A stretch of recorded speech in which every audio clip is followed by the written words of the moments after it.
сосной. Лес дремучий стал мне как родной.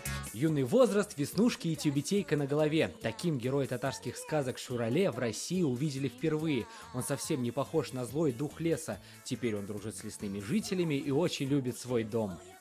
Старый лес, здесь всегда ждут друзья.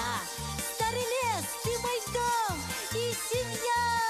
Такая любовь к родному лесу выделила Шураленка среди 100 анимационных работ. Главный критерий – музыкальность. В 3-минутном клипе мальчик поет голосом заслуженной артистки республики Лейсан Закировой. Ролик уже успели посмотреть тысячи детей. Он свою миссию уже выполнил, теперь просто демонстрируем его, показываем в школах. Были показы, вот, по интернатам показывали.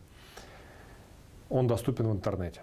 Проект некоммерческий. За свою 7-летнюю историю Татар-мультфильм создал более 80 мультфильмов. Но настоящий прорыв случился только в этом году. На популярном фестивале в Суздале свою награду получил первый татарский мультипликационный сериал «Стрела наследия». Образовательно-исторический, экскурсионно-рекламный, приключенческий мюзикл. Такой жанр придумали сами создатели мультсериала. Он озвучен сразу на 3 языках – русский, татарский и английский. Самое сложное в работе аниматоров – подарить героям эмоции. Нужно 100 элементов, чтобы зритель увидел улыбку. Мы ищем артефакты, чтобы собрать стрелу наследия. Спасать мир роману и Зулейхе суждено 7 серий. Каждая длится 8 минут. Причем на достигнутом Татар-мультфильм не остановился. В конкурсе и выиграли грант Министерства культуры на создание приквела нулевой серии «Стрелы наследия», где мы показали историю возникновения стрелы, историю образования Волжско-Камской Булгарии.